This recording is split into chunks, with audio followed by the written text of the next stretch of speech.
O mofo branco é um dos principais riscos do feijão e pode levar à perda total da produção. O engenheiro agrônomo Aedil Lauar conversa com a gente agora sobre este assunto. Está aqui no telão. Bom dia! Bom dia! Bom dia a toda a equipe de vocês. Que bom ser Bom recebida dia. por um sorriso assim.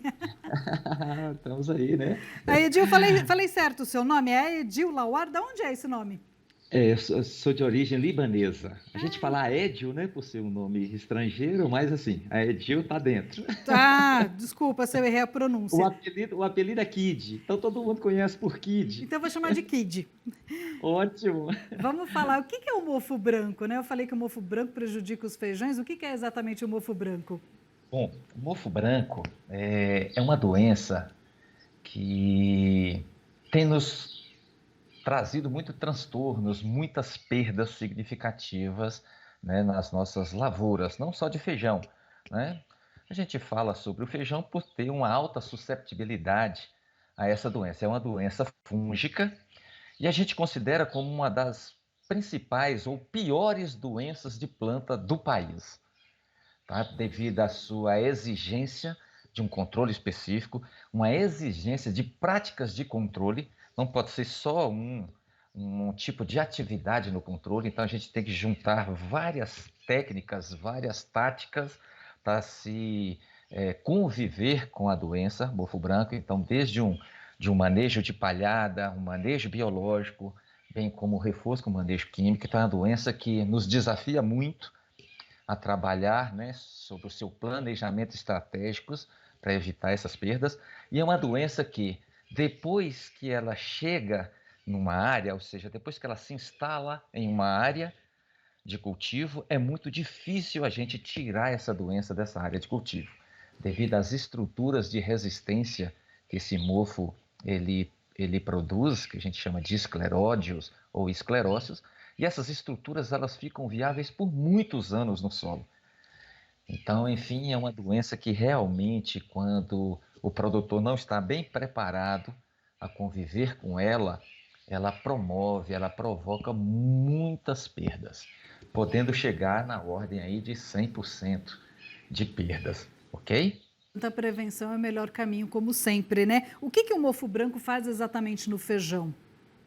Bom, como eu falei, tem essas estruturas de resistências que muitas vezes elas vêm pela semente, quando muitas vezes o produtor está salvando semente e não faz um bom beneficiamento.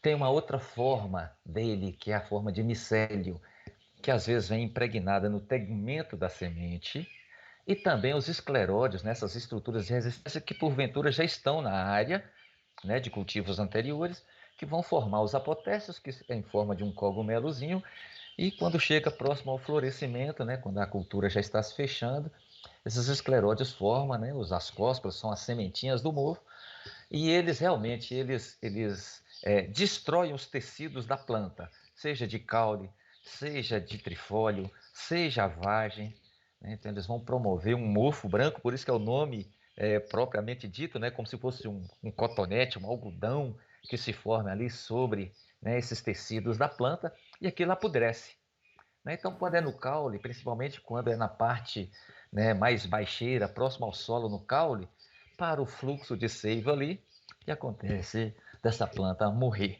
né, causando aí um dano significativo. E toda a parte da planta que está contaminada, que encostar na planta vizinha, essa doença passa para a planta vizinha e assim acaba formando aquelas reboleiras enormes, né?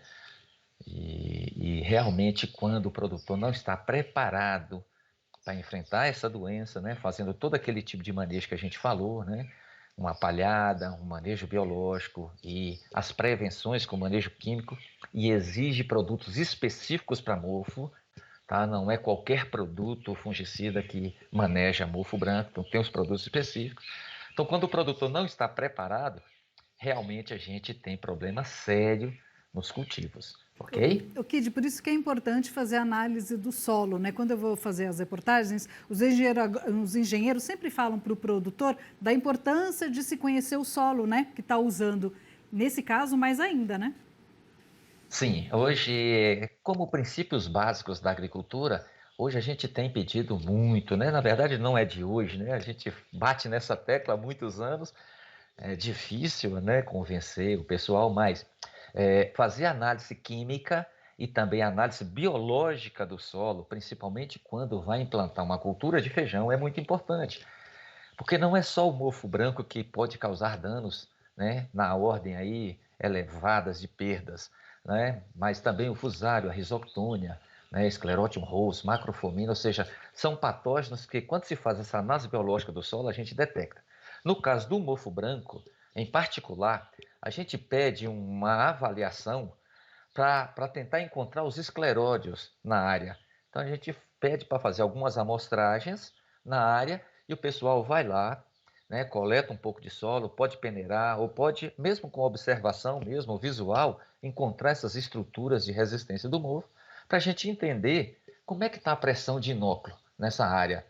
Poxa, está com 300 escleróides por metro quadrado, está com 50, está com 1.000 escleróides por metro quadrado, a gente já sabe a dimensão do problema que a gente vai enfrentar depois da implantação da cultura e principalmente próximo ao florescimento.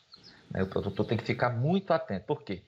Quando começa o processo de florescimento, aquelas flores que vão caindo, né, no solo, né, aquelas pétalas de flores muito ricas em nutrientes, aquilo é o disparo para a formação dos cogumelozinhos do mofo e automaticamente, né, da explosão desses ascósporos, dessas sementinhas, né, que acaba disseminando a doença, né, por toda a lavoura. Ou nas reboleiras, onde a gente tem um índice maior da formação desses apotécios, ok? Kid, muitíssimo obrigada. Infelizmente, a gente não tem mais tempo. Muitíssimo obrigado pela sua simpatia. Desculpa a intimidade, Kid. Imagina, imagina, tamo junto. Sempre que precisar é bom e parabéns a todos vocês aí da equipe de estar levando essas informações para os produtores, né? Muito importante isso. Que bom. Obrigada e até a próxima. Até a próxima, tudo de bom. Obrigada.